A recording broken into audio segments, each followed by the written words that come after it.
you, Jill. Never doubt that a small group of committed people can change the world. Indeed, that's the only thing that ever has. So hello and welcome. Thank you very much to the 300 plus participants who have joined us and will join us over the next 11 hours of online Zooming, participation and connection. Thank you for trusting us.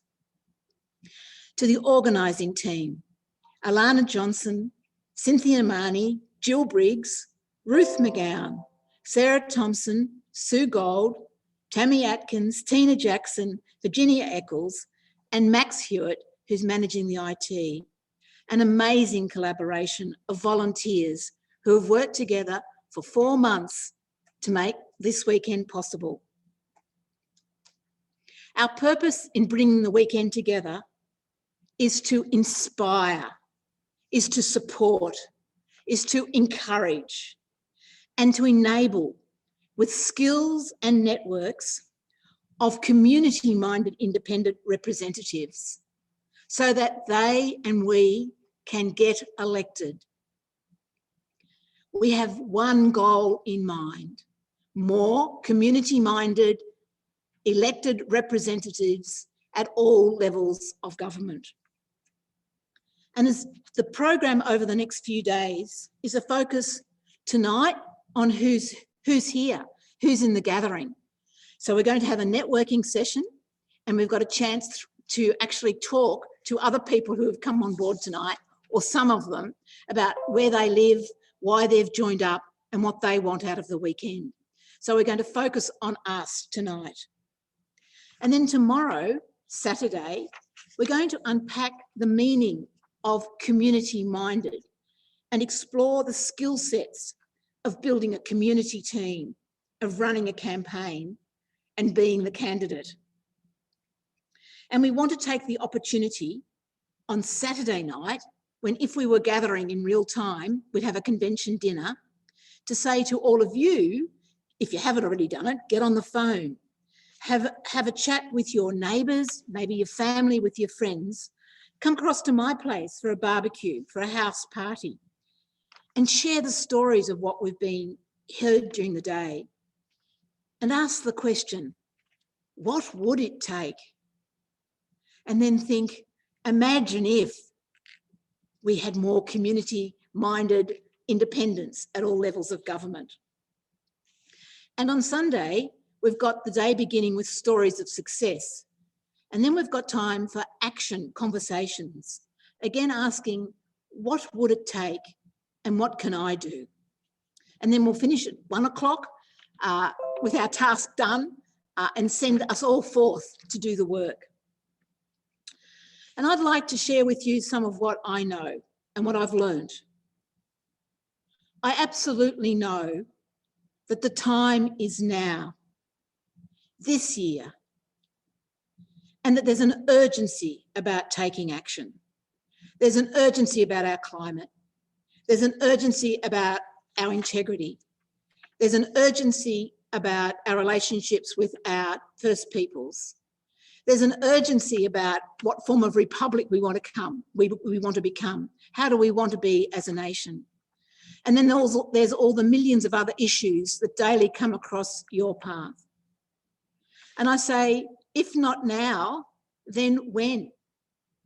And if not who, whose team will you be on? I know that it is possible to elect independent representatives.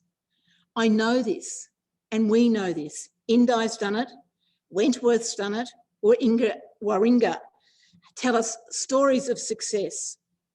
And right across the nation, independents, and you saw that Padlet with those pinpoints on it, independents are getting organised in local government elections, state elections, House of Representatives, and for the Senate. And I know we have the knowledge. I absolutely know we have the skills. And I know we have the resources for just alone in this convention that we've organised out of Albury-Wodonga, 300 plus people have put their name up to be part of it over the weekend. I thought we'd get 55. I really did. I thought if we get 55, that'd be great. And then the number went to 100. And I was going, oh my God, we've got 100 and then 200. And then yesterday closing off at 300 plus people saying, yes, I want to be part of it. And we've got representation from 78 electorates. Now, that's 51% of all the electorates in Australia have got representatives at this convention. So if ever there was a movement beginning, it's tonight. We've got the resources, we've got each other, and we've got a chance over the next 11 hours to really think through how are we going to do this. And what I do know, and what I'm going to ask of all of you, is to step up to leadership. Because I tell you, there's no cavalry coming over the hill to say, we're going to rescue you, Australia. And there's no big queue of politicians currently in the system who's saying, really, we want to do something better. It's actually us, the people who've turned up over this weekend for this convention. It's us. And for our challenge is to be the leaders, to be the change, to be courageous in what we're going to be doing.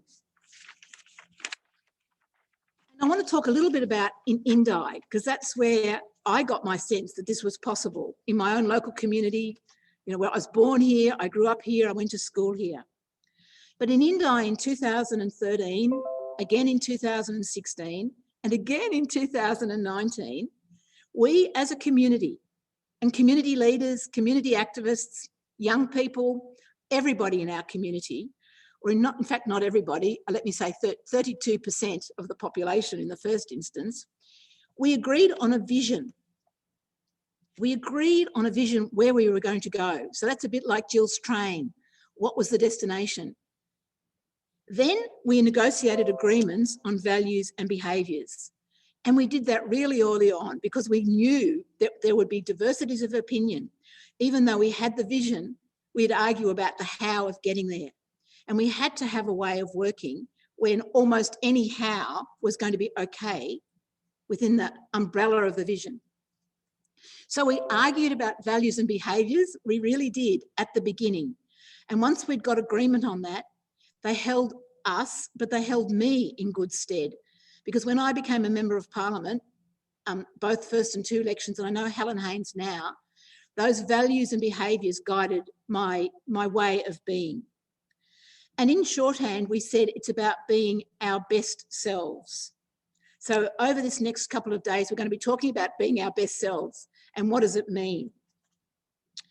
The other thing we did in Indi is we did our numbers very early on in the piece.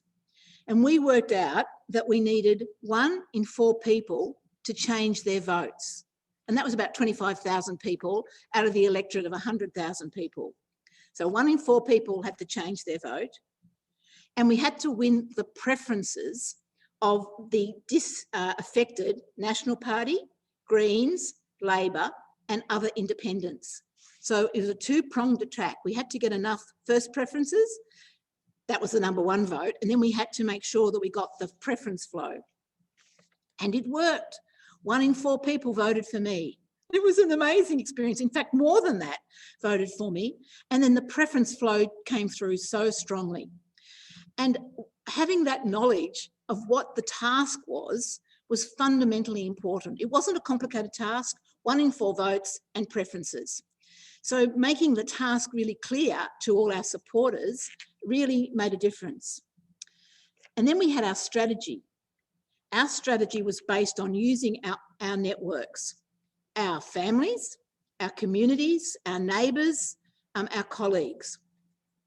And we said conversation by conversation. Have you thought about changing your vote? Have you thought about voting for Cathy? Are you happy with what you've got? Could we have something better? And around those conversations, we built support with our community hubs, and we organised then local events of all sorts and colours right around the electorate. We had songs, singing, we had a choir, we had music, we had colour, we had art, we had action, and we had opportunities for anybody who wanted to participate. And I have to say, it was so much fun.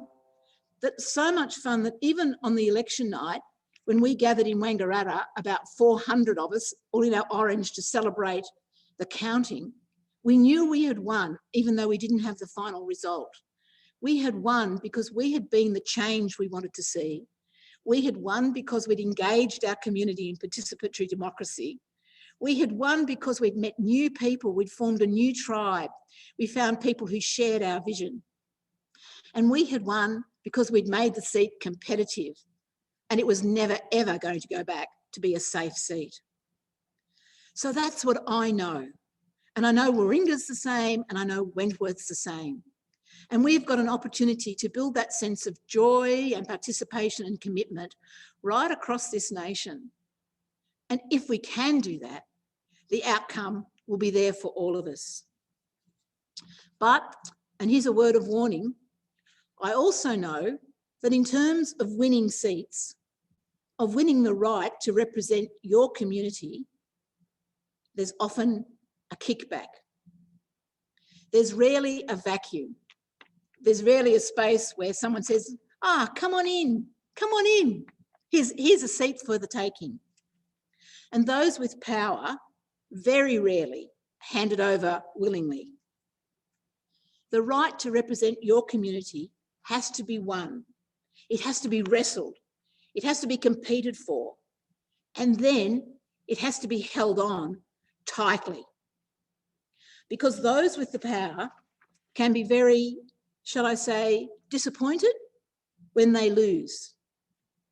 So one of the key things that we learned was to expect and actually plan for the backlash.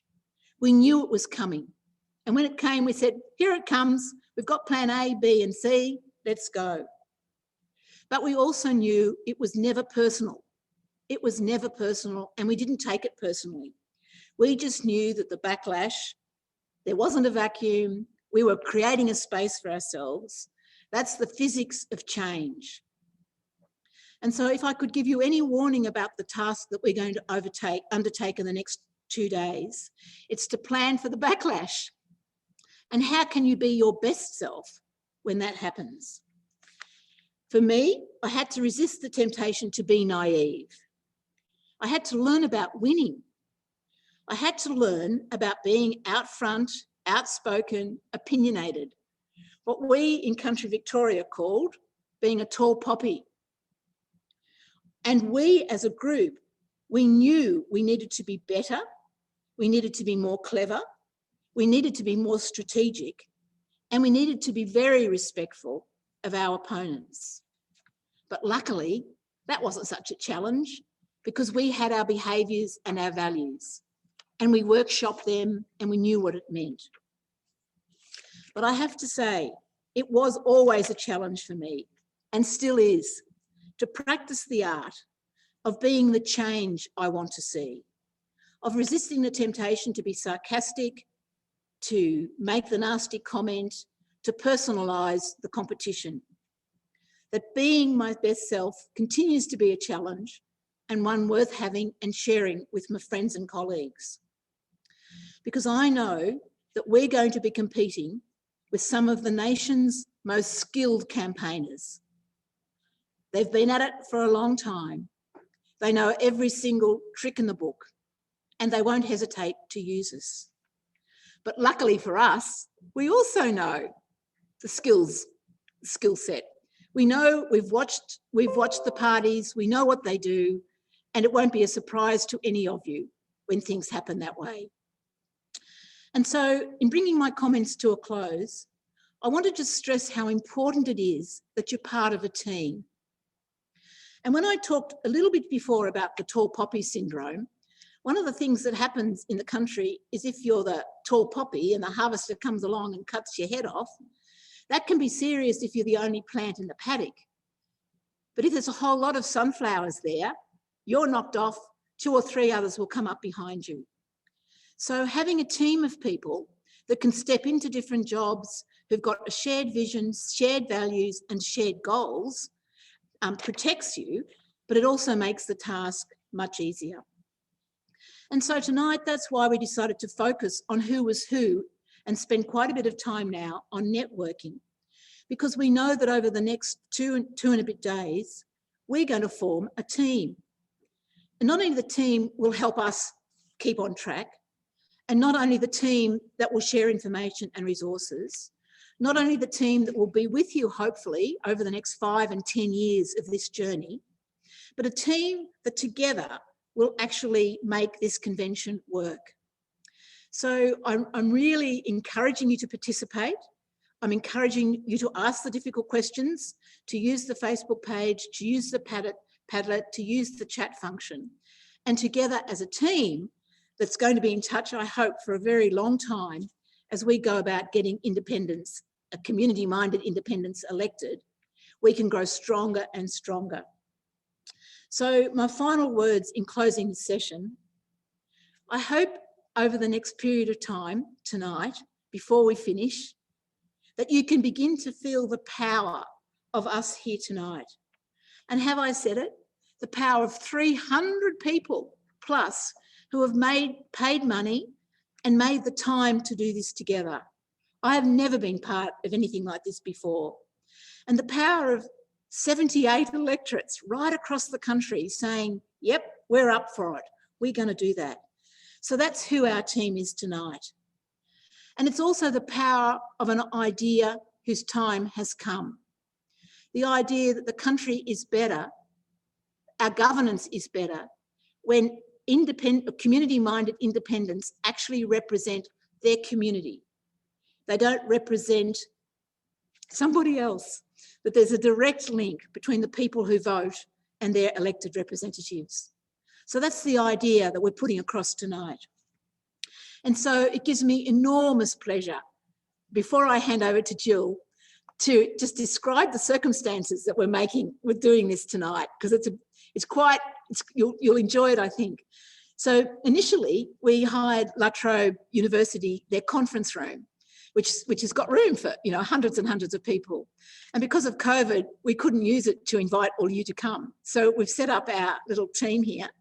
So we're standing in the lecture theatre at La Trobe University. Jill's actually on my left, facing her computer. I'm in the middle, and on my right is Synth. Synth is managing all the background, keeping an eye on the chat, and doing all the logistics. In Queensland, we've got Max, who's our IT person. So Max is managing all from Queensland. In Wangaratta, or just outside of Wangaratta, Alana and Tammy, who are going to be next on board. Ruth is in Gippsland, a long way away, and other people are scattered around in their various homes. So it's just the magic of modern technology, and the analogy that I can make is that this is how the world is going to be. And as we create the team tonight, as we get to know each other, we can learn to use this technology for such good and for such wonderful things in the country. So with those words, I want to say, I now declare open Getting Elected, the first National Convention for Community-Minded Independence, and pass it over to Jill and then on to the networking. Okay, Max, let's take them on.